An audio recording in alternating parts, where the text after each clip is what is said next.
Muhammad bin Aqil dan para tokoh agama, para asatid, para alim ulama, ibu-ibu, bapak-bapak yang dimuliakan oleh Allah. Ada beberapa jamaah mungkin di sini yang dimuliakan oleh Allah. Semoga kita mendapatkan keberkahan pada malam hari ini. Alhamdulillah, alhamdulillahi rabbil alamin, khaliqina al-azim alladhi akramana bi israqil anwaril hidayah ila siratin mustaqim. ببعثة صاحب الخلق العظيم والقدر الكبير الفهيم رضي الرحمن الرحيم. من هم سيدنا المصطفى محمد الذي هديتنا به وعلمتنا به وكرمتنا به وشرفتنا به ودللتنا به وشفعتنا به وجعلت سعادة الدارين في سيري على دربه وبلوغ الحسنى في تحقق بحبه. اللهم فحققنا بحبه وثبت أقدامنا على دربه وعلى آله وصحبه. أما بعد, segala puji bagimu ya Allah, yang atas kehendak dan iradahmu kami kumpulkan kau pada malam hari ini untuk bersama-sama memperingati hari lahirnya kekasih yang agung Nabi Muhammad bin Abdullah sallallahu alaihi wasallam. Tiada hari yang mulia kecuali bersambung dengan hari kelahiran Nabi Muhammad, seperti dikatakan oleh seorang ulama besar, Al-Faqih punya guru yaitu Syekh Muhammad Amin Qutbi. Al-Faqih punya guru Al-Hadith Salim bin Abdullah bin Umar Al-Syadri memiliki seorang guru yang bernama Syekh Muhammad Amin Qutbi. Di dalam syairnya mengatakan, ya lailatal isnaini madza sarrahat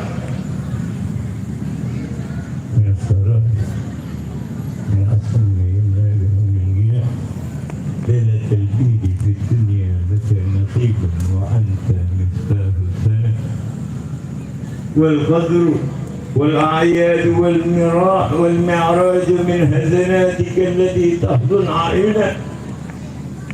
Wahai malam Senin, apa yang membuat kau menjadi mulia? Dan setiap hari yang ada di dunia yang mulia ini adalah keberkahan daripada malam Senin. Karena malam Senin malam dilahirkannya Nabi Muhammad. Kunci dari segala kebaikan yang terjadi di alam ini, karena pada malam Senin peringatan Maulid yang tadi barusan kita bacakan, peringatan biografi Nabi Muhammad yang barusan kita dengungkan, adalah tiada yang lebih baik darinya. Bahkan Imam Ali bin Abi Thalib mengatakan, siapa mereka yang memperingati hari kelahiran Nabi Muhammad berpakaian dengan pakaian yang paling rapi, menggunakan wangian, kemudian mengajak orang untuk makan dan mengumpulkan orang, kemudian membacakan, memeriahkan hari kelahiran Nabi Muhammad, tidak akan keluar dari ini dunia kecuali dalam keadaan iman, dan kemudian tidak akan kelak akan masuk surga tanpa adanya hisab. Bahkan seorang imam besar As-Sirri As-Sikti mengatakan, وَمَنْ غَضَرَ لِقِرَاءَةِ الْمَوْلِدِ النَّبِي صلى الله عليه وسلم فَكَأَنَّهُ غَضَرَ رَوْضٌ مِنْ رِيَاضِ الْجَنَّةِ.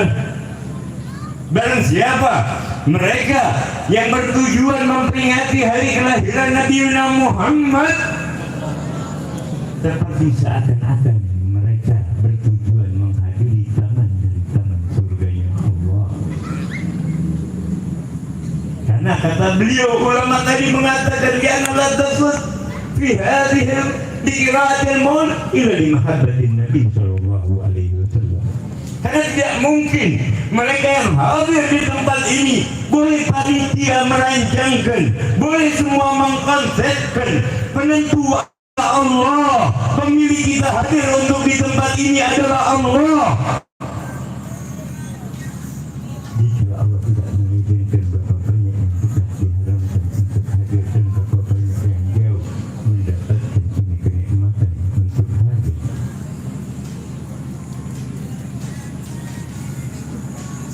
Bahkan Nabi lanjutan ini, perkataan ulama tadi Syirri As-Sikti, "Faman ahabbani kana ma'in fil jannah."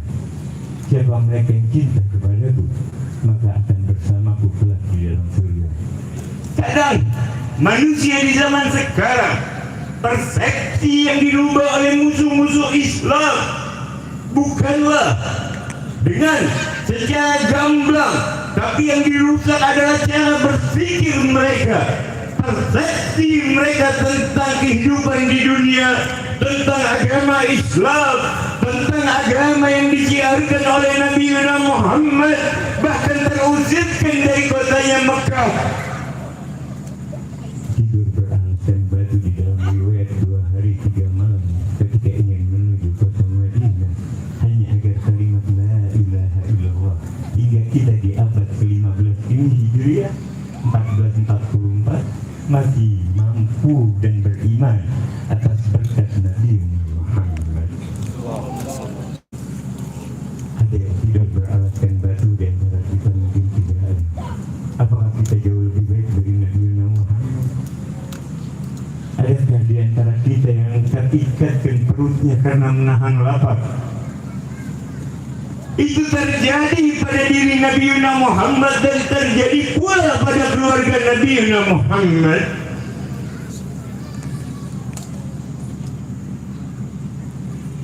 Karena kurangnya informasi yang coba disusupi oleh orang-orang non-Muslim tentang Nabi Muhammad yang menyebabkan kita tidak mengenal secara baik siapa baginda Nabi besar Muhammad.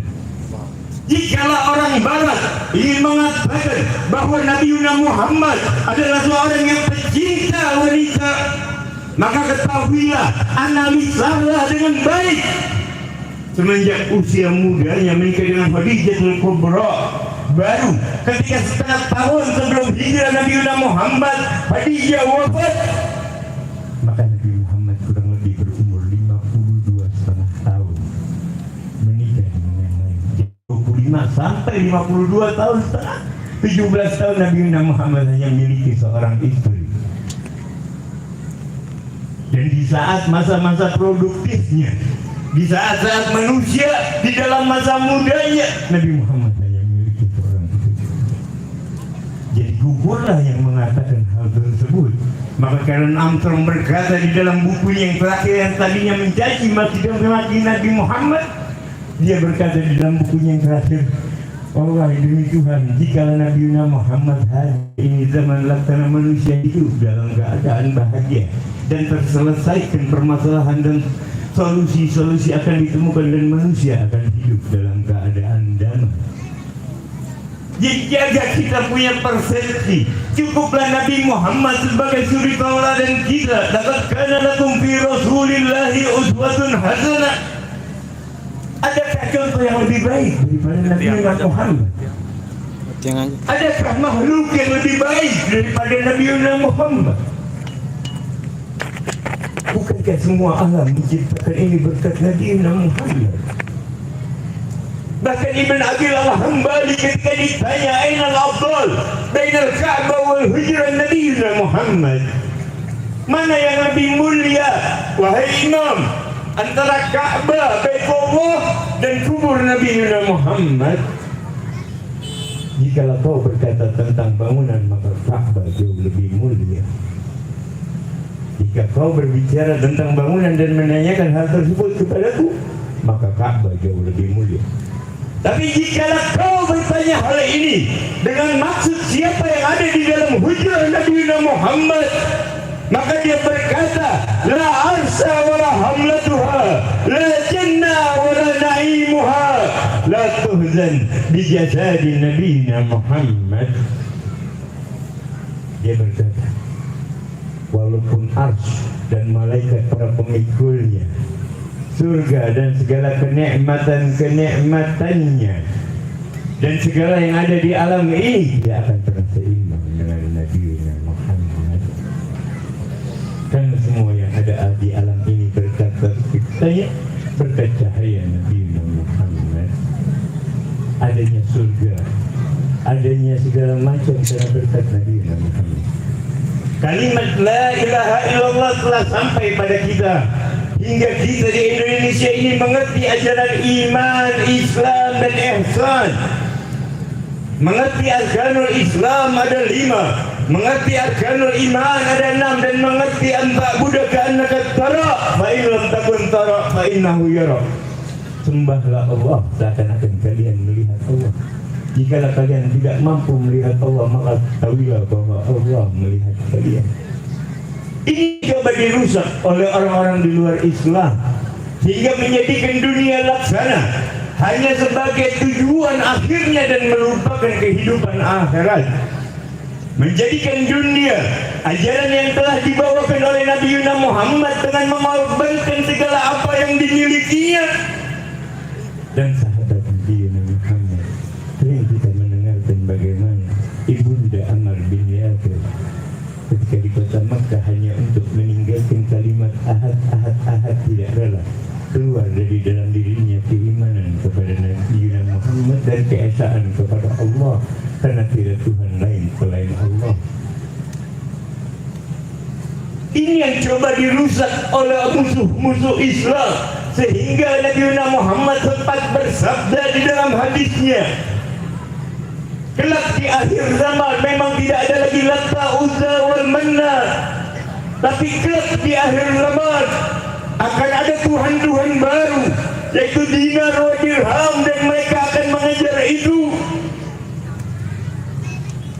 Yang terjadi di zaman kita saat ini, sehingga kehidupan dunia seakan-akan kita rela mengorbankan apapun, walaupun agama sekalipun. Bukankah kedudukan agama ini jauh di atas segalanya dan menjadi prioritas seperti yang diajarkan Nabi Muhammad? Ambil kehidupan kalian dari dunia, wala tansa nasibaka minad dunya. Al-Quran mengajarkan jangan lupakan kehidupan kalian di dunia dan sebagai bekal kehidupan di akhirat. Jangan kehidupan dunia yang menyebabkan kita mempersulit Nabi Muhammad. Perkumpulan kita pada malam hari ini memperingati Nabi Muhammad, alhamdulillah. Bukankah kita yakin Allah Zat yang Maha melihat? Bukankah kita ditanamkan semenjak kecil tentang kalimat tauhid, tentang asmaul husna, tentang sifat-sifat Allah, bahwa Allah Zat yang Maha melihat, bahwa Allah Zat yang Maha mendengar, bahwa Allah Zat yang Maha mengetahui. Allah ketahui duduknya kita di tempat ini, Allah ketahui duduknya kita pada malam hari ini. Oleh karena itu, kenapa mengambil tema ini? Kadang-kala ketika kita berhubungan dengan Allah, kita masih melibatkan manusia lain. Ketika kita mengucapkan Allahu Akbar, panggilan azan telah datang, kita ucapkan Allahu Akbar, masih ada rasa besar diri di dalam jiwa, masih ada rasa bangga diri di dalam hati, masih melihat siapa yang ada di kanan dan kiri kita. Bukankah ketika berhubungan dengan Allah, Allah mengharapkan kita hanya menghadap kepadanya? Sudah tua juga. Billah, inna salati wa nusuki wa ma yahya wa mamati lillahi rabbil alamin. Bukankah itu yang kita baca ketika kita membaca istighfar? Sungguhnya salatku, ibadahku, hidup dan matiku hanya untuk Allah. Apakah ini hanyalah harapan palsu yang kita berikan dan ucapkan kepada Allah dan kita ulangi setiap harinya di dalam salat-salat kita? Nauzubillah min dzalik. Semoga kita tidak termasuk kelompok yang demikian menjanjikan terjadi, maka ampuni kami ya Rabb, maafkan kami ya Allah. Bukankah tadi telah dibacakan qasidah yang luar biasa, bahkan ketika kita memiliki dosa yang cukup banyak dan la tuhsa, dikatakan bisalah ala Nabi Muhammad, maka akan terampuni dengan berselawat kepada Nabi Muhammad. Jikalau Nabi Muhammad telah berkorban, lantas apa pengorbanan kita? Jikalau Nabi Muhammad telah berjuang, lantas apa perjuangan kita? Jikalau Nabi Muhammad telah terusirkan dari kota yang dicintainya Makkah, lantas alhamdulillah tadi datang ke tempat ini Al-Faqih disambut dengan baik oleh Ali Abdullah Habib. Tidak dilempari batu seperti Nabi Muhammad ketika berdakwah di kota Taif. Tapi nikmat mana lagi yang mau kita dustakan? diberikan kita nikmat iman, nikmat Islam. Jadi ketika berhadapan tadi lagi baca maulid, hadirkan wajah Nabi Muhammad. Bukankah kita meyakini bahkan Al-Habib Saleh bin Abdullah Al-Attas, sahabat daripada Habib Abu Bakar bin Abdullah Al-Attas, guru daripada sahibul maulid, yang tadi maulidnya kita bacakan, Al-Habib Ali bin Muhammad bin Husain Al-Habsyi mengatakan, Al-Habib Saleh bin Abdullah Al-Attas ini sahabat daripada guru sahibul maulid yang kita maulidnya bacakan, Al-Habib Ali Al-Habsyi. Dia mengatakan tiada maulid dibacakan kecuali Nabi Muhammad hadir saat mahalul diam. Kalau masih ada yang ingkar, Ibn Hajar Al-Asqalani punya satu kitab khusus menerangkan tentang kebaikan berdiri ketika maulid dibacakan.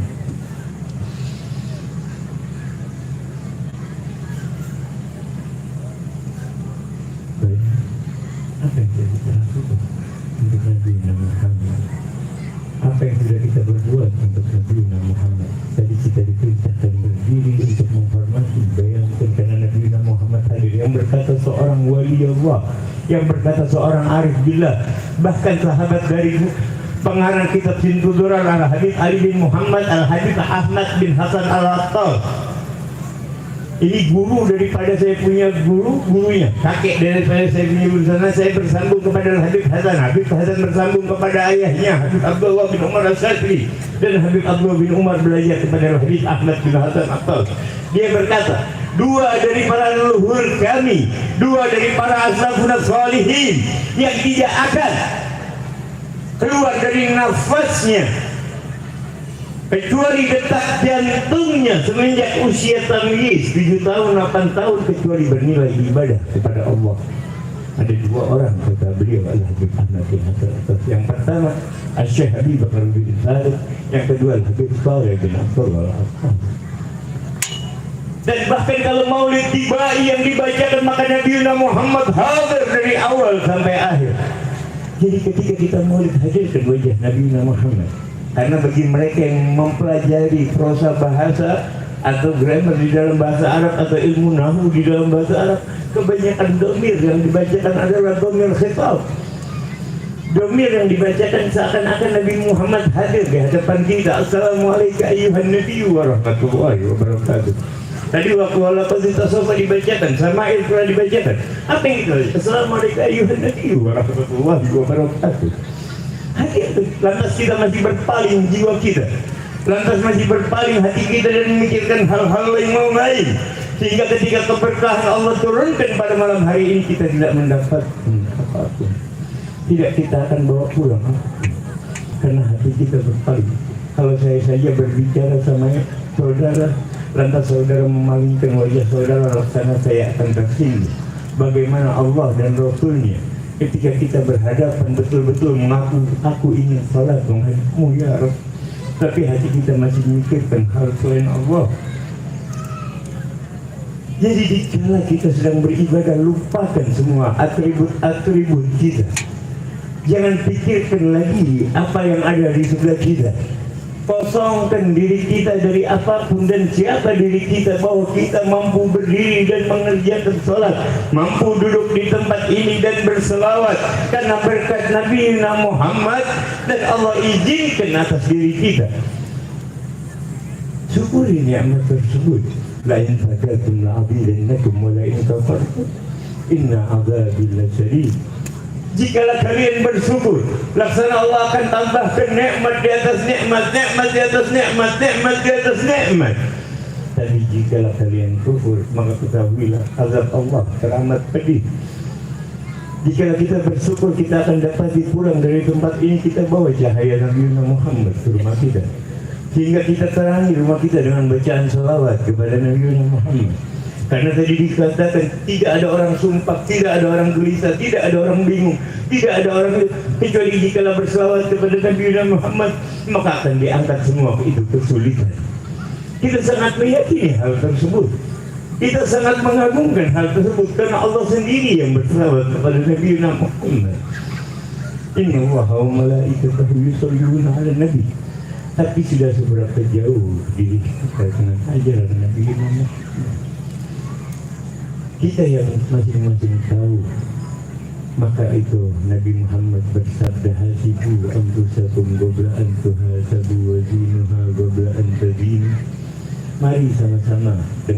ke maulid Nabi Muhammad. Hitung hubungan kita dengan Allah sudah seberapa jauh. Hitung lagi bagaimana sholat kita. Hitung lagi bagaimana anak-anak kita. Sudahkah kita bangunkan ketika dia masuk sholat subuh? Sudahkah kita tanyakan apakah hari ini dia baca Quran? Kita gelisah jika mereka tidak mampu menyelesaikan permasalahan duniawinya, tapi kita tidak pernah risau, kita tidak pernah gelisah ketika masalah agamanya menimpa mereka. Kita tidak pernah risau mereka sholat berjamaah atau tidak. Kita tidak pernah risau kita bisa mengaji atau tidak. Bukankah hanya di ini agama Islam? Ayat yang pertama turun, Iqra bismi rabbikal ladzi khalaq. Ayat yang pertama turun hanya untuk ini agama baca. Mana umat muslim? Penelitian mengatakan jauh dari standar membaca umat Islam. Padahal ayat ini untuk kita. Ayat ini untuk umat muslim. Mana kita dari rasa belajar? Apakah kita ajarkan anak-anak kita sholat? Pada Rasulullah memerintahkan alimu auladakum li salati sab'a wadribuhu lil 'asr. Ajarkan kepada anak kalian sholat ketika berumur 7 tahun dan pukullah ketika berumur 10 tahun jika tidak mengerjakan sholat. Bukan pukulan yang menyakitkan, tidak, tapi pukulan yang mengingatkan mereka bahwa ini perbuatan tidak benar.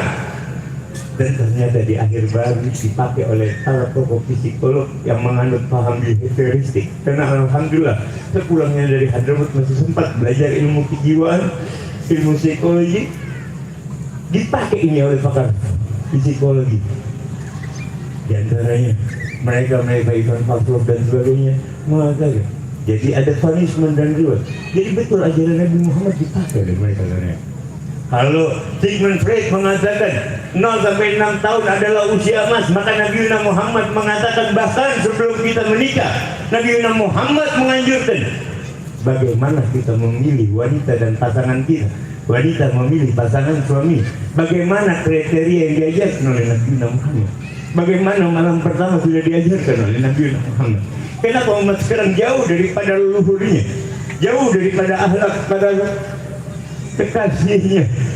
Karena tidak lagi mengikuti ajaran yang telah dibawakan Nabi Muhammad. Dalam diri manusia, kita lebih cenderung lebih memperhatikan yang zahir dan melupakan yang batin. Kita lebih cenderung mengurusi apa yang tampak dan melupakan apa yang tidak tampak. Padahal Allah melihat yang tidak tampak ketika berhubungan dengannya. Biarkan sisanya Allah yang mengurusinya. Ini hadis qudsi terakhir mungkin, karena mungkin sudah larut malam. Hari kata ini jangan terlalu lama. Allah berfirman, ya Ibnu Adam, khalaqtuka lil ibadati fala tal'ab wa dhamintu laka rizqaka fala tat'ab.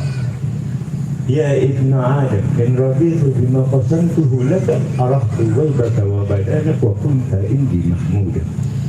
Wa in lam tarda bima qasamtuhu laka fa wa izzati wa jalali. Wahai anak manusia, kata Allah di dalam hadis qudsinya ini, yang berkata Allah bukan Ali bin Husain yang sering salah di dalam perkataannya, tapi yang berfirman Allah di dalam hadis qudsinya yang diabadikan di dalam hadis-hadis Nabi Muhammad, di dalam kitab-kitab hadis. Wahai anak Ibn Adam, aku ciptakan kalian untuk beribadah, janganlah kalian bermain-main. Ibadah bukan hanya sekadar rukuk sujud, tapi ibadah untuk mengenal Allah. Bagaimana cara mengenal Allah? Dengan mengenal kekasihnya Nabi Muhammad, dengan mempelajari agamanya, dengan membaca Al-Quran dan memahami Al-Quran dengan baik. Itu yang diperintahkan Nabi Muhammad. Karena tidak akan tersesat mereka yang tetap berpegang kepada Al-Quran dan itratu ahlul bait. Ini sering dilupakan sama orang sunnah. Betul ada hadis riwayat sunnah, tapi hadis tentang Al-Quran wa ikratu ahlul bait jauh lebih tinggi kedudukannya dibanding Al-Quran dan sunnah. Al-Quran wa ikratu ahlul bait terdapat dalam kitab Sahih Muslim, silakan cek. Sedangkan Al-Quran dan sunnah hanya terdapat di Sunan Dawud dan Tirmidzi dan sebagainya. Jadi kita diciptakan untuk beribadahlah kepada Allah dengan hati, mengenal Allah. Makanya di dalam kitab Tadribul Usul, Tafsirul Usul, guru daripada Al-Habib Ali bin Muhammad bin Husain Al-Hafiz mengatakan, karangan Said Ahmad Zaini Dahlan, makna ya ibnu Adam khalaqtuka lil ibadah, mama khalaqtul jinni wal insi illa liya'budun, liya'rifun. Maksudnya, tidaklah aku ciptakan jin dan manusia kecuali hanya untuk menyembah kepadaku. Apa makna menyembah? Liya'rifun. Maksudnya untuk mengenal Allah. Kita tahu yang besar hanya Allah, kitalah manusia yang kecil. Yang besar, yang agung hanya Allah, kitalah yang hina. Gimana bahwa Allah zat yang maha tinggi, kitalah manusia yang rendah. Ketinggian hanya diberikan kepada Allah bagi mereka yang memuliakan Allah. Ketenangan akan diberikan bagi mereka yang sering menyebutkan nama Allah. Ala bizikrillah tatma'innul qulub. Tapi ini sering kita lalaikan, sehingga kita lebih sibuk dengan apa yang telah dijaminkan. Dan aku jaminkan kepada kalian rezeki kalian, jangan kalian persulit dan kalian capek-capek. Silakan bekerja dengan tangan, silakan bekerja dengan jawareh, dengan anggota badan yang lain, tapi jangan dengan hati. Hati hanya untuk Allah. Jangan pekerjaan kita membuat kita lalai mengerjakan sholat. Jangan ketika pekerjaan itu datang kita tidak sempat untuk melaksanakan kewajiban kita sebagai hamba Allah. Dikasih uang 1 miliar bayar zakat, masih mudah. Kan hanya berapa? 20 juta. Masih mudah. 10 miliar, 250 juta mulai mikir. Dapat 1 mobil. 100 juta. Bayarnya berapa? 2,5. Wah, udah mikir. Satu rumah satu ini. Mobil ini. Padahal kekayaan yang diberikan oleh Allah bertambah, tapi rasa takut dan rasa mengikat kepada dunia semakin. Bukankah sudah dijelaskan di dalam Al-Quran, jika kalian lebih mencintai saudara kalian, keluarga kalian, anak istri kalian daripada Allah dan Rasulnya, atau harta benda yang kalian perdagangan, tijaratin taksawna kasadaha, amwalatin tardawnaha, wa masakin tardawnaha ahabu ilayya minkum minallahi wa rasuli wa jihadin fisabilihi fatarabbasu hatta ya'tillahi bi amri. Jikalau kalian lebih mencintai semua yang ada di alam ini, perniagaan, rumah dan sebagainya atas perintah Allah dan Rasulnya, dan berjuang di jalan Allah, maka hati-hati hingga perkacauan terjadi di umat Islam saat ini. Umat Islam tidak memiliki arti di negeri yang mayoritas bangsanya Islam. Kenapa? Karena keagungan Islam tidak ada. Karena keagungan Islam tidak dimiliki. Mereka mengatasnamakan Islam, tapi mereka jual ayat-ayat Allah. Mereka mengatasnamakan Islam, tapi mereka tidak meladani Rasulullah. Mereka mengatasnamakan Islam, tapi mereka melupakan perjuangan para sahabat Nabi Muhammad. Mungkin kalau ditanyakan siapa paman Nabi Muhammad dan ada berapa jumlahnya, mereka tidak mengetahui. Tapi kalau kelompok musik ini ada berapa jumlahnya dan namanya satu-satu, mereka akan menjawab dengan lantang. Anak-anak muda kita seperti itu saat ini. Lantas apa menjawab kita? Apakah kita rela bendera yang sampai kepada kita la ilaha illallah Muhammadur Rasulullah beserta ajarannya, lantas kita injak tanpa kita sadar dengan perilaku kita yang keluar dari ajaran Allah. Di rumah kita masih ada anak yang tidak mengerjakan sholat.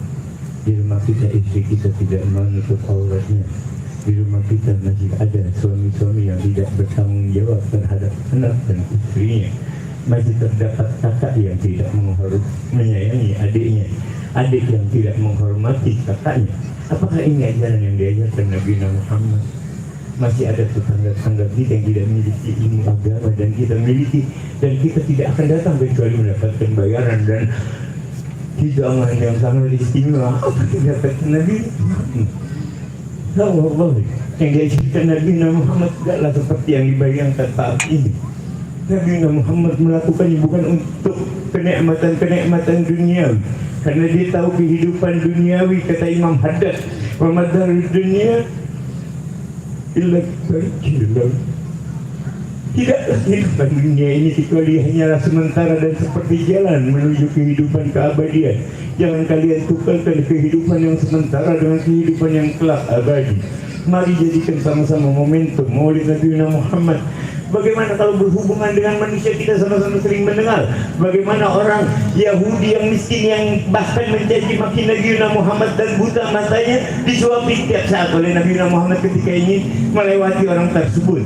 Ini mencaci, disuapi sambil mencaci maki Nabi Muhammad. Ini Yahudi. Meninggal Nabi Muhammad, kejadian ini diketahui oleh Sayyidina Abu Bakar As-Siddiq, maka Sayyidina Abu Bakar As-Siddiq meneruskan perbuatan Nabi Muhammad. Diteruskan oleh Nabi Sayyidina Abu Bakar As-Siddiq. Tapi kata orang Yahudi yang buta tadi yang biasa mencaci maki Nabi Muhammad, padahal disuapi setiap hari oleh Nabi Muhammad. Ini tangan bukan biasa tangan yang menyuapi. Tangan yang biasa menyuapiku jauh lebih harum. Tangan yang biasa menyuapiku jauh lebih lembut. Dan biasanya ini makanan telah dikunyah agar aku mudah menelannya. Itu mudah nggak kuat meneteskan air mata yang sangat deras.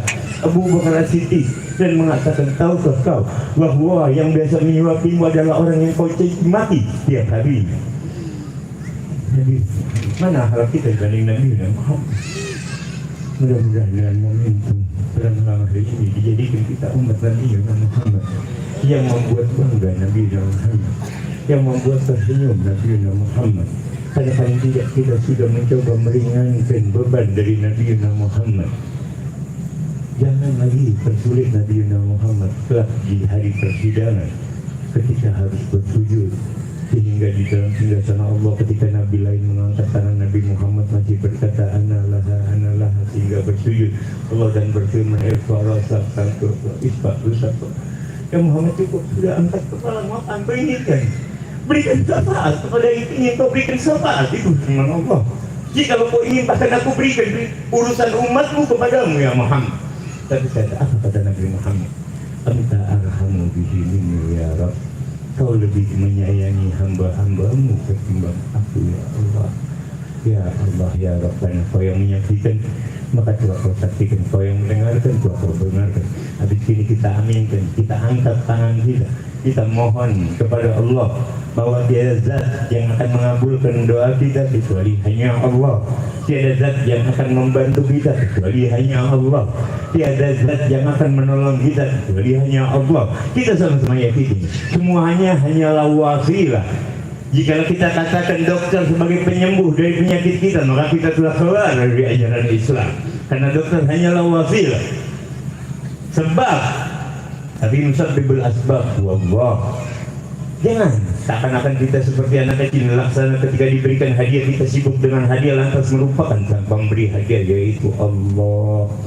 Mudah-mudahan yang singkat ini bermanfaat bagi Al-Fagir pribadi, bagi diri saya sendiri, dan bermanfaat bagi jamaah pada umumnya. Mohon maaf jika ada kesalahan kata karena murni karena kebodohan Al-Fagir, karena murni kebodohan saya jika ada yang benar semata-mata dari Allah dan Rasulnya. Astaghfirullahaladzim wa lakum jami'al muslimin wal muslimat wal mu'minin wal mu'minat fil jami'il jihad wa lakum min billahi taufiq wal hidayah. Wassalamualaikum warahmatullahi.